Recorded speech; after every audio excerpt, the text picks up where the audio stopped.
It's time to take a look back at the best running shoes of the year. These are the top 5 daily trainers of 2024.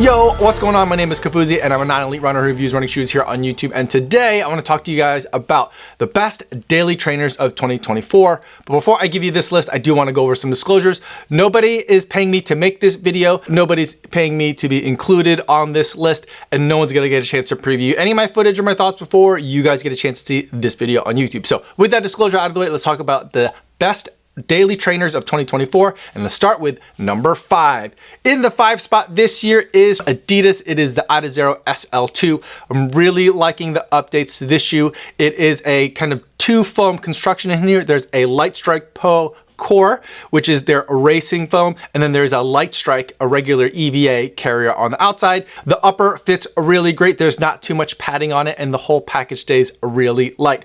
This shoe has a little bit more ground feel than I typically like in my daily trainers, but because of both the price point of this shoe and the way that this shoe feels for runs that for me are about an hour or less, I feel like this is a really great shoe for those who aren't necessarily training for a marathon, so high school and college cross-country runners, or anyone training for 5K, 10Ks up to the half marathon. I feel like this is going to be an excellent daily trainer. It also looks fantastic, so it can also serve double purpose for casual wear as well.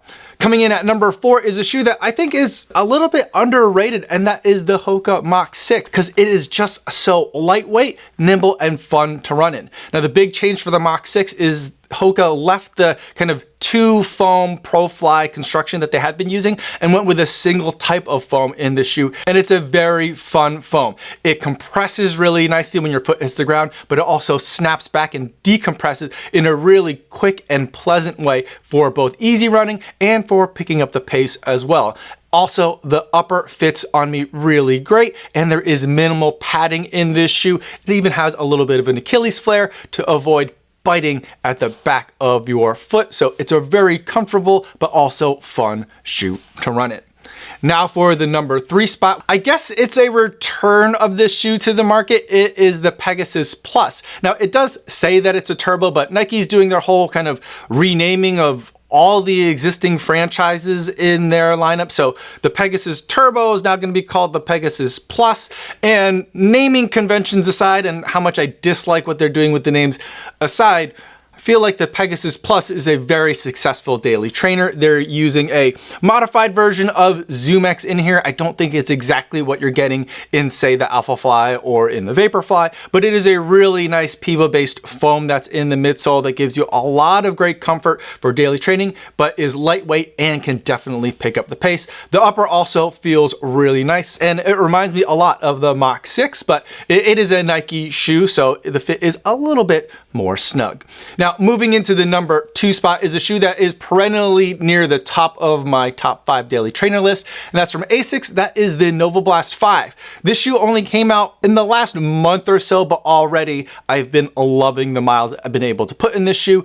In 2024, the Novablast 5 got an update to its foam from FF Blast Eco to FF Blast Max.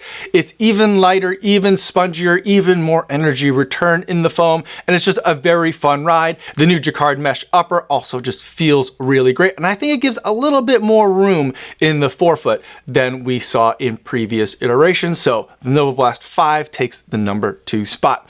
And that means coming in at the number 1 spot is a shoe from New Balance, and that is the Rebel version 4. This is a shoe that came out all the way in the beginning months of the year, and it's a shoe that I absolutely fell in love with pretty much right away. It's really lightweight and can do just about everything from a workout all the way down to an easy long run, and a lot of that's because of the fuel cell that they put in here. Now, this isn't the same fuel cell that they put in their racing shoes. Instead, it is a PIBA and EVA blend, but whatever they've done to make that blend, I feel like it's absolutely perfect for a daily training application because it squishes the right amount, but it also can stay resilient and comfortable throughout even a very long run. And because of that wide versatility, the Rebel version 4 takes my #1 spot as best daily trainer of 2024. But I do have one honorable mention that I gotta talk about, and that's another shoe from Adidas. That's the Evo SL. And the reason why it gets honorable mention and doesn't take a spot in the regular top 5 lineup is because technically this shoe doesn't come out until 2025.